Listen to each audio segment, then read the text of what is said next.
I bet. What's going on, everybody? This the heavyweights. I got Macy to my right. Symone is in the green room. Anfernee is in the office. And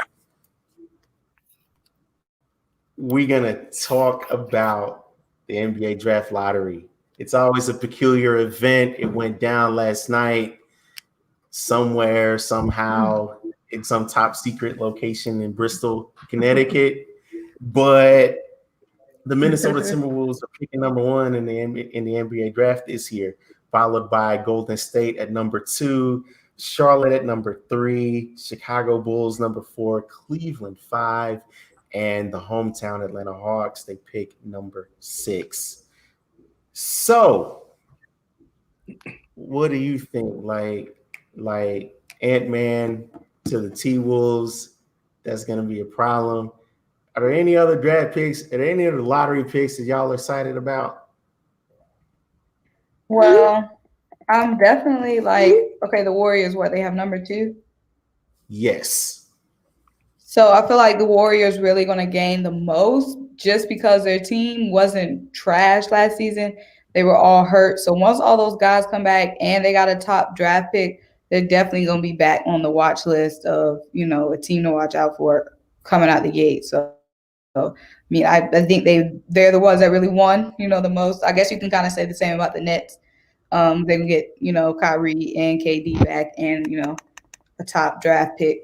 So I think those are really the two teams that won the most last season and by this draft. Mm-hmm. And resident Georgia Bulldogs fan, Ant-Man by number one pick. Ant-Man, by all accounts, is the number one pick. So, you know, how do you Right. think Ant-Man is going to project to the NBA? Um, I'm going against the grain on this one. I think he's gonna have a little bit trouble fitting in at first. And I mainly say that just because this is kind of a wide open draft, so teams may not get exactly what they may need. As far as him going into the NBA and what situation, I'm not sure the Timberwolves would be the best situation for him. I think they have a few pieces, good players, in D'Angelo Russell, Karl Anthony Town, and other people. I just don't know exactly how he will adjust because even though he was SEC Freshman of the Year in the SEC while he was at Georgia, he did have a lot of moments where he struggled. And he even talked about it last night before the draft. But he also had good moments as well. I just think it's different. I just think it's one of those things where it's going to be different. He's coming out of school. It may take a few times for him to catch up to the speed, understand exactly how this game is run. Because at the end of the day, it's basketball, but you're playing against professional athletes like yourself. And then after your rookie years, basically you are on your own. Like you're gonna have to figure things out, and if not, they're gonna be ready to move on. So I do think it'll take a bit of time for him just to adjust when he first get in the NBA, and we just have to see. My main question, if he goes to Minnesota, of course, is how will Karl Anthony Towns and D'Angelo Russell assist with him getting acclimated to the situation? I think Russell will be more helpful to him than Karl Anthony Towns, but we can wait and see and speculate. What you think, Absolutely. Atoro? I think uh I think Ant-Man might be, I think between him and James Weissman out of Memphis, you know, he came from Nashville. Shout out the 615. But I think James Weissman, he's gonna be somebody who wherever he lands, because I don't think Golden State will hold on to the second pick. I think they might Mhm. trade him. They might trade that pick for some assets. But let's just say if Weissman does end up on the Warriors, where he kind of plays that role that David Lee used to play. as a rim runner, and possibly somebody who can rebound, block shots, run the floor, hit the outside shot if he has to. I think Golden State would be a really good fit for him if they hold on to the pick at 2. I think LaMelo Ball, I don't know where he's going to end up. The rest of them, I'm not really sure about. I'm a Memphis Tigers fan, low key, but I think Weissman at 2 to Golden State, if they hold on to the pick, I think he'd be a real good fit for him. That's a fact. So when it comes to Atlanta, what do you say? Nah, go ahead. You go ahead.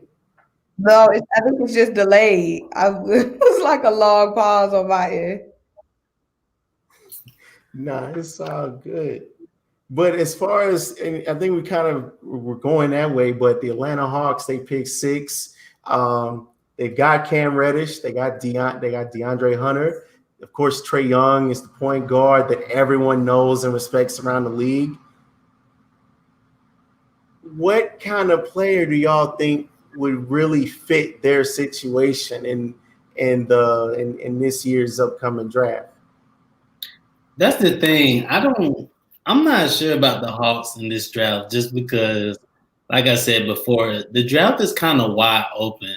For me, and just from evaluating the Hawks and talking to people who are Hawks fans and want to see they'll take their next step and get to the playoffs, I think the next step for the Hawks is getting a grade 3, but also a great third option, not a 3, but a big man. And I don't know if this draft will exactly get them exactly what they need, because if we're talking about the player from Memphis, I always forget his name.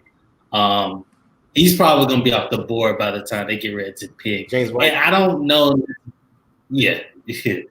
Yeah. I just don't know if the draft really helps the Hawks within the first round or get that quality pick that helps them move forward.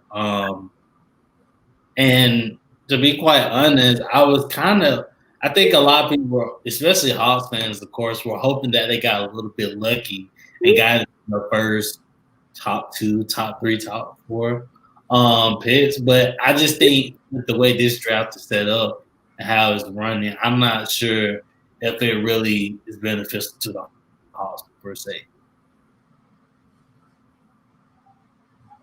Yeah, I was gonna say that I think the Hawks definitely need a big man. I don't know how that void could be filled and who will be available. I mean, they're not too far down the board, but it's just weird to me how the lottery is set up, because so many teams, there's been years and years upon years where the Hawks haven't gotten the number 1 pick. So I'm just hoping that, since I live here, that they can find someone. I'm still happy that the Cavs are semi-high in the pick, in the selection. So we'll see what happens with them also. But like I said, I just feel like it's a disadvantage that the Hawks never get that number 1 pick, because it seems like they're always behind the curve when it comes to picking up people they need or their valuable pieces.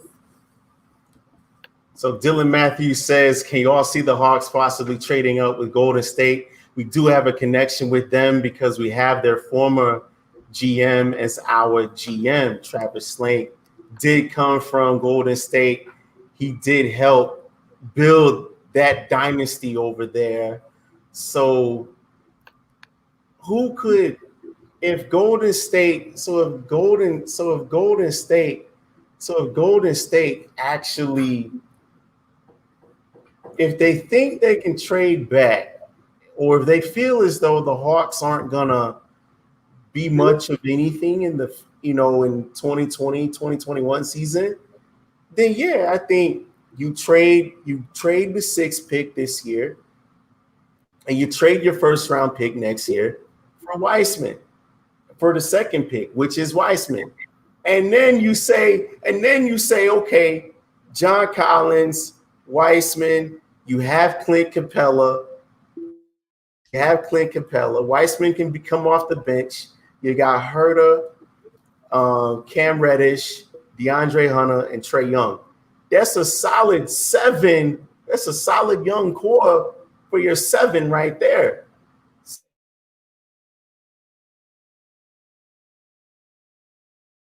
That is.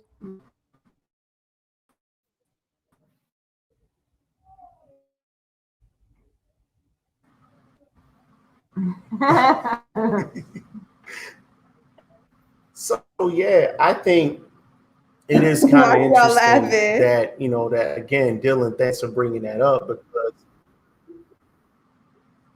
it just the connection is kind of in and out. It's real spotty. But I think Dylan does raise a good point. I think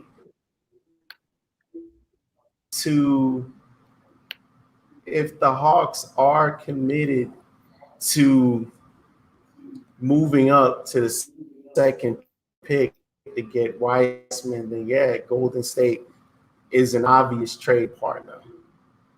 Like, not for nothing. And then we'll get out of here on this because I don't know what's going on here. Adam Silver told Rachel Nichols last night after the lottery that he's looking at probably delaying the start of the season if it means bringing fans back to the end, bringing fans back.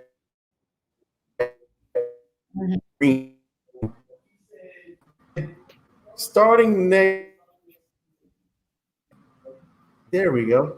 Starting next season at December 1st is a little bit early for him. Number one goal is to get fans back into our arenas. If it's pushed back and it increases the likelihood of fans in arenas, that's what we'd be targeting. So do you buy or sell the NBA restarting December 1st?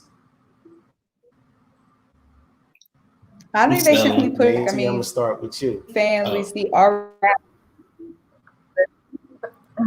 Oh.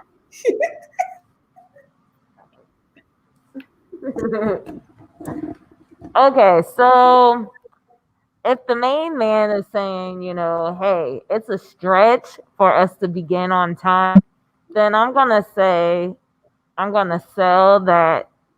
I think I'm doing this right. I'm gonna sell, and they may, finish this season out and then regroup and see, what works, what didn't work, and then kind of build off of that. But I don't anticipate it starting at December 1.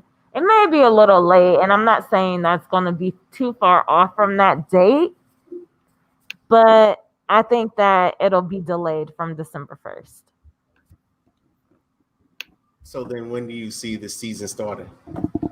I say like maybe I don't know. I feel like they might just say forget it and start at the top of the year, honestly. I mean, maybe 1 month delay or something, within that time frame.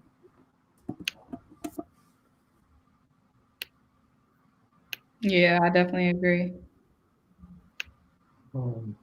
Yeah, I'm selling.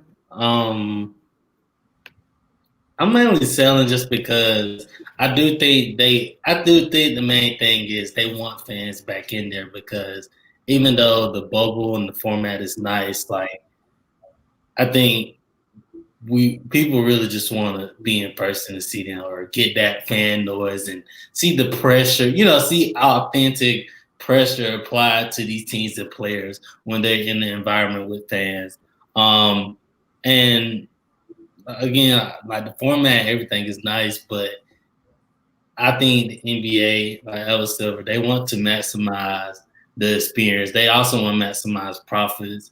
And let's just face it, like fans would contribute somewhat to the ratings because it's different when you watching people inside the arena packed full of fans versus them not.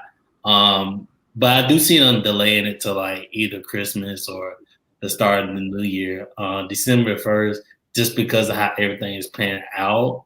I think it's a little bit too soon as well. I agree with you. December 1st is way too soon, especially considering the fact, it's the heart of football season. Most NBA fans don't really turn up for the NBA until Christmas Day anyway, because of those major 5 games that's played on that day. Like, it's the unofficial start of the NBA for a lot of people. Hoop heads, not so much. We there whenever. That's why the bubble is doing so great. However, I say start the season on Christmas Day, and then we just roll from there. I think it's the best move for everybody. The NFL season is winding down at that point, and I feel like it's a natural fit on the American sports calendar.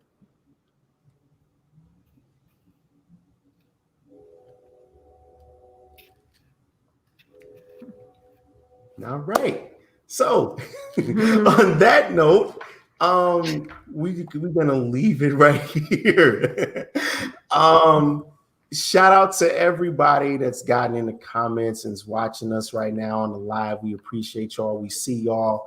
Follow the Atlanta Voice on all platforms. That's Facebook, Instagram, right here on YouTube.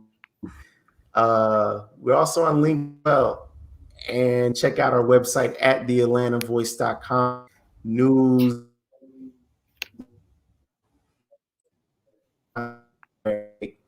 We did an interview with the Atlanta Public Schools new superintendent, or the new superintendent for Atlanta Public Schools, earlier this week. So go check that out at theatlantavoice.com.